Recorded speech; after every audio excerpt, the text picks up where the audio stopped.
What's up everyone, and welcome back to the MMA Zone. Today, let's get started with Daniel Cormier reacts to Israel Adesanya news. Although Israel Adesanya has been one of the most active champions in UFC history, the last stylebender is ready to take some time off to rest before making his return to the octagon in the wake of his loss to Sean Strickland. His comments caught many by surprise, given how active he's been, while others weren't surprised by the news. While speaking on a recent episode of Cormier's Corner, former two-division champion Daniel Cormier gave his thoughts on Adesanya's decision. I completely agree with this. Izzy is 24-3 overall, but he's lost 2 of his last 3. He lost to Pereira and he just lost to Sean Strickland. Izzy has headlined in his last 10 fights, and he's headlined 11 of his last 12 fights. They've all been headline pay-per-views. That is a workload that you cannot expect the man to carry for that period of time and continue to stay ahead of the best fighters in the world. And that is one of the reasons I pointed to, champ needs a break. Let him have it mode.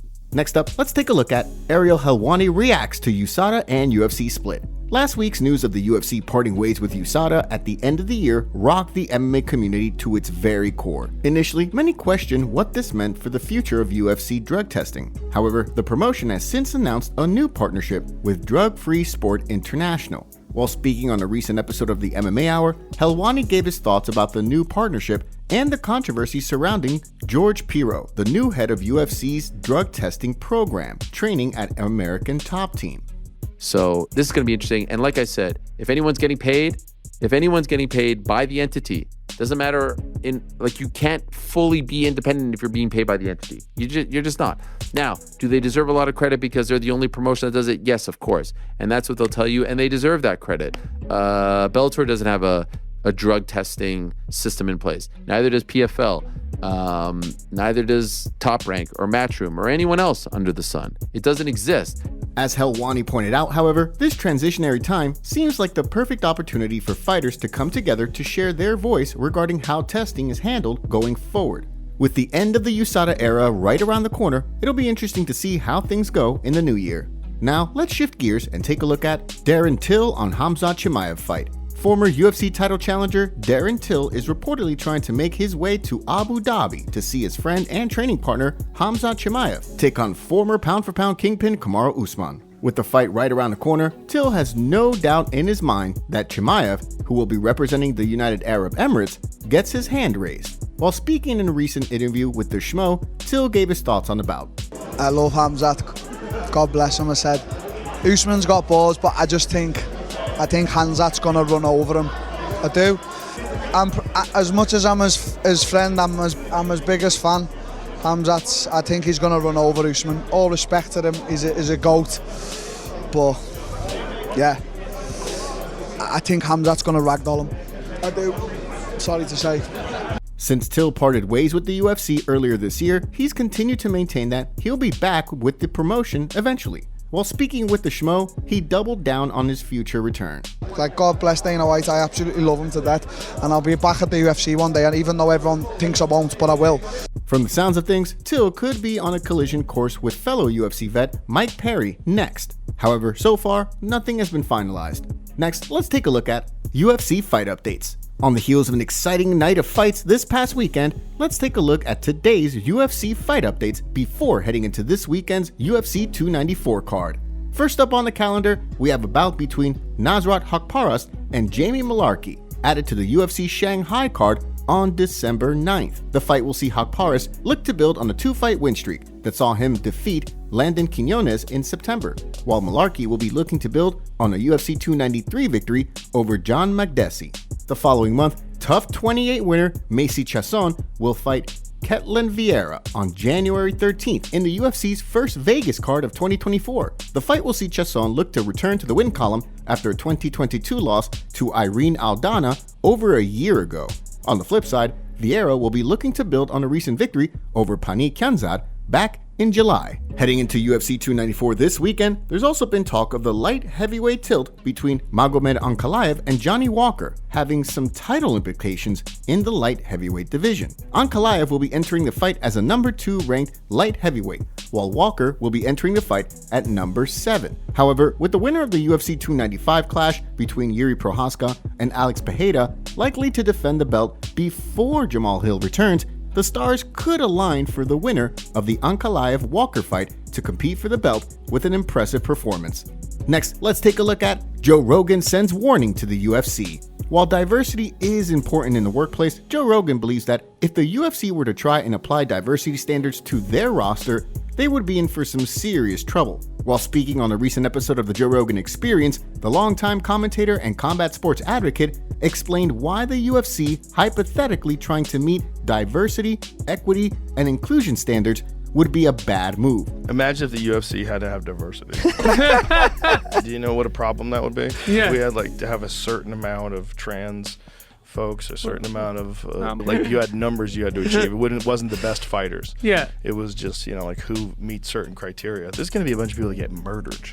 Of course, the conversation was entirely hypothetical, and the UFC has no plans to add diversity, equity, and inclusion standards to their roster of fighters. However, the discussions regarding transgender athletes in MMA has largely revolved around the career of transgender fighter Fallon Fox, who competed professionally in MMA from 2012 to 2014. Next, let's take a look at Dillon Danis pay-per-view numbers get leaked. Although Dillon Danis' performance against Logan Paul left many members of the MMA community disappointed, there was no disappointment at the box office. According to Happy Punch, the event that took place this past weekend, which featured Danis and Paul, as well as Tommy Fury and KSI, sold around 1.3 million pay-per-view buys. Former UFC heavyweight Brendan Schaub gave his thoughts on the situation, writing, "Say what you want about the actual fight, but one thing you can't argue is these boys know how to sell a fight. 1.3 million, good lord." Of course, the high figure left many questioning the legitimacy of the report. According to longtime reporter Damon Martin, pay-per-view sales usually take days or weeks to get calculated, meaning that while the event might have sold 1.3 million pay-per-views, there's no way of confirming the figure just yet.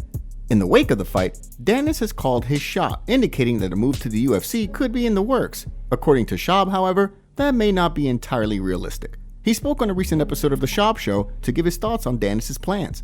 What's next for Dillon Danis? He talks about the UFC. I doubt that ever happens. I just don't see it when we see his boxing. The UFC's so past those days of just a pure jiu-jitsu guy having success in the UFC. After trying his hand in the influencer boxing world, Danis may very well decide to make the transition back to MMA after going 2-0 under the Bellator banner in 2018 and 2019. However, so far, nothing is set in stone. Next up, let's take a look at Alexander Volkanovski talks about Islam Makhachev fight. Alexander Volkanovski's decision to step in for Charles Oliveira on short notice at UFC 294 has left many fans questioning whether or not the featherweight kingpin can make things just as competitive with Islam Makhachev this time around. According to Volkanovski, however, not only will he enter the fight on short notice refreshed, he will also do so without having time to prepare for the worst. While speaking on Monday's episode of the MMA Hour, Volkanovski spoke about the upcoming bout. I don't have time to prepare for the worst, but what I do have time for is to prepare what I believe is going to happen. I believe I finish it. You know what I mean? Again, I think this is, you're going to see probably one of the most dangerous Volkanovskis you've ever seen, just purely because I can't afford to do anything else. From the sounds of things, Volkanovski had no hesitations about stepping in on short notice. As he explained in a recent video posted by UFC Asia, the only back and forth that took place between his camp and the UFC seems to be in regards to a bump in pay for stepping in on short notice. That easy. Obviously, we had to go back and forth. That was more on, more on negotiation sides, but me taking the fight was pretty much straight away. Yeah, we did that. And while many are concerned that Volkanovski's short notice clash with Makhachev at UFC 294 may push back his targeted January title defense against Ilia Topuria, that doesn't seem to be the case. As he explained in an interview with ESPN's Mark Raimondi, a lot of people are saying that. I don't see how they think that I wouldn't do that. Well, how long is it? It's like over 3 months away, isn't it? Well, yeah, October, like November, November, December, January. Yeah, 3 months. That's all I want to fight every 3 months. With fight week officially underway, it's safe to say that the stakes are at an all-time high for both the 145 and 155 pound divisions. The MMA community is going off on Islam Makhachev for weighing in nearly 200 pounds when he's out of training camp, according to Daniel Cormier. In a recent interview, DC called out Islam for weighing 200 pounds, and when Islam responded saying he was only 184 pounds out of camp, DC replied, calling BS. And you also weigh 200. I mean, it's not like you don't weigh 200. You weigh the same. Whatever. You're weighing the same. In my life, what I have 183, 184. BS. The MMA community didn't take this lightly, calling Islam and all of the Khabib family weight bullies and slammed the UFC for its corrupt weight divisions. Here's what they had to say. One of the worst things about UFC is the amount of weight cutting they allow. We get fights where the winner's just bigger, which defeats the point of weight classes. Are we surprised? I feel like he always looks drained at weigh-ins and looks noticeably bigger than anyone he fights on fight night. Khabib was doing the same. When I asked him on his press conference back in 2015, he said his weight could be around 95 kgs, 210 pounds off season, and when injured up to 100, 220 pounds. Although after several injuries, he switched to 87 to 90 kgs, 190, 195. Weight bully. And he never cuts to 155. He stops at 170, 160 range. That's why he only fights in the places where he can buy the commission. Bro walks around at the same weight as Israel Adesanya. Another fan pushed back and defended his weight cutting by saying, never understood people using weight bully as an excuse. If a fighter can manage to cut the weight and are healthy enough to fight them, so be it. Plus, you have plenty of fan favorites who are weight bullies, but nobody mentions it till it's a Dagestani or a disliked fighter, lol. Do you think it's fair that fighters can cut weight to this extreme and have the advantage over their opponents? Let us know in the comments below. Top comments. Bo Nickal's really trying hard to hype himself up, or people around him keep fooling him into thinking he's a headliner. He's not even in the top 10, and Usman is 10 times more of a draw than Bo. He needs at least another 4 or 5 top 10 fighters to even be worthy to fight Khamzat. Stop it with this nonsense. With how things have been lately, the next thing we'll see is Yuri pulling out of the fight and Sean stepping in versus Alex and pulling off another upset. I don't think anyone would expect the UFC to call Bo to fight Khamzat. What Bo could have done, like many other fighters had done before, was call the UFC. Why would anyone think Islam won? Because that's as the judges scored, and many fighters agreed as well. It was close, but it was not a robbery. Islam threw less strikes, but had a better strike percentage. He had 4 takedowns to Volk's 0. And he had 7 minutes of total control to Volk's 2 minutes. Striking volume alone isn't enough to win a mixed martial arts fight. If you want that to be the determiner of fights that go to decision, then you should watch boxing or kickboxing. I hope Tony strangles Patty, then retires and rides off into the sunset. He's had a storied career. There's nothing left to prove in MMA that is within his capability. Make sure to leave a comment and you might get featured in our next video. Thanks for watching. If you enjoyed, make sure to subscribe and turn on notifications to never miss any MMA news. Check out our video from yesterday if you missed it. See you tomorrow.